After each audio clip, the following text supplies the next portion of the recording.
অনেক মেয়েরাই ভাবে যে কেন তারা অর্গাজম পায় না, আর ছেলে পার্টনাররা এটাই ভাবে যে এতক্ষণ ধরে ময়দানে টিকে থাকার পরও কিছুই হলো না। তো তাই জন্য বলে দেওয়া হয় যে মেয়েদের অর্গাজম পাওয়া কিন্তু খুবই কঠিন। কিন্তু এর মানে এটা নয় যে মেয়েরা শারীরিক ভাবে কমপ্লিকেটেড হয়, বরঞ্চ এটাই হয়তো আপনারই জানা নেই সঠিক জায়গাটা।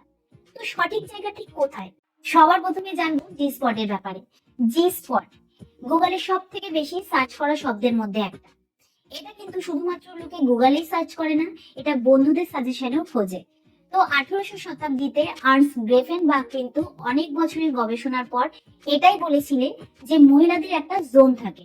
তো সেই জোনটা কিন্তু অর্গাজমের এক বিরাট ভূমিকা পালন করে। তাই তিনি এই জোনের নাম দিয়ে থাকেন জি জোন। কিন্তু এই জোনের খোঁজ অনেক আগে র্যাগনিয়ার ড্রেগ্রাম 1700 শতাব্দীতে করে ফেলেছিলেন।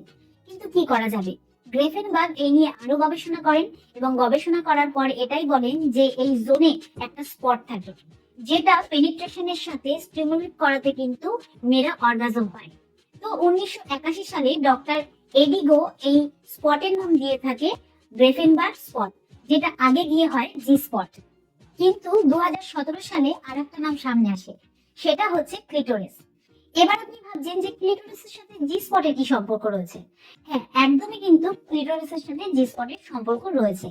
তো ক্লিটোরিসের ব্যাপারে কিন্তু আমি আগের ভিডিওতেই বলেছিলাম, কিন্তু তাও আসুন এর ব্যাপারে একটু ছোট্ট করে জানি। মেয়েদের নিচে 3টে ছিদ্র হয়।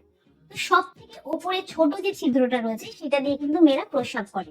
তো মূত্রনালীর যে ছিদ্রটা রয়েছে ঠিক তার ওপরে ছোট মতন উঁচু মতন যে জিনিসটা রয়েছে সেটাকে ক্লিটোরিস বলা হয়।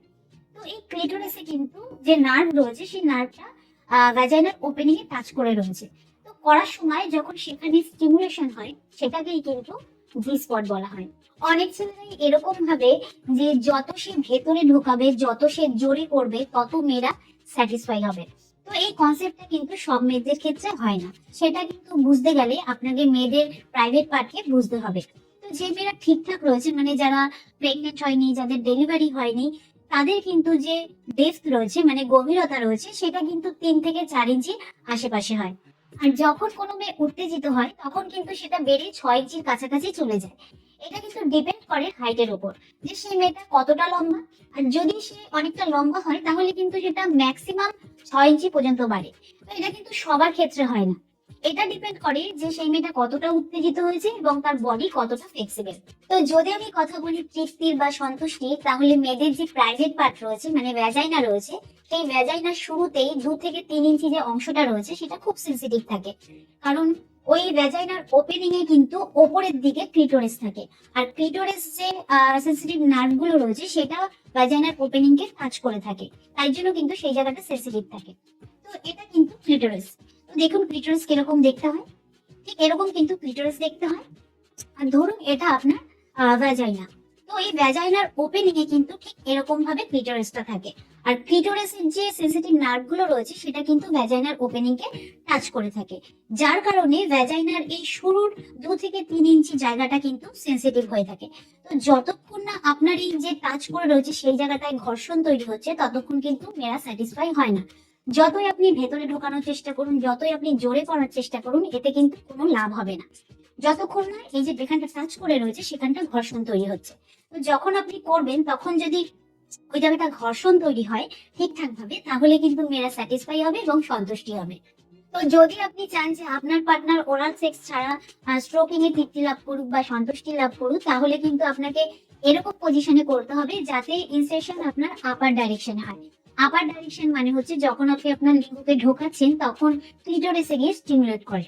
তো যদি আপনি সোজা না ঢুকিয়ে ওপর দিকে ঢোকান তাহলে কিন্তু আপনার ক্লিটোরিসে ফ্রিকশন তৈরি হবে। আর যত আপনি ওপর দিকে ঢোকাবেন তত কিন্তু মেয়েরা স্যাটিসফাইও হবে। কারণ এটা কিন্তু অনেক কাছাকাছি গিয়ে আপনার ক্লিটোরিসকে স্টিমুলেট করছে এবং সেনসিটিভ নার্ভগুলোকেও স্টিমুলেট করছে। এছাড়া আপার ডাইরেকশনে ফ্রিকশন তৈরি করার জন্য কিন্তু খুব উত্তেজনার প্রয়োজন। যদি আপনার উত্তেজনা কম থাকে, যদি আপনার ইরেকশন কম থাকে, যদি আপনার মনে হয় ধীরে ধীরে আপনার লিঙ্গ ছোট হয়ে যাচ্ছে, তাহলে কিন্তু ফ্রিকশন ঠিকঠাক ভাবে হবে না। এর জন্য কিন্তু যে নির্দিষ্ট পজিশন রয়েছে সেটা আপনাকে ট্রাই করতে হবে। এতে কিন্তু ইনস্টেশন আপার ডাইরেকশন হবে, আপনার লিঙ্গ সোজা হয়ে ঢুকবে না, আর ঘর্ষণও খুব ভালো হবে।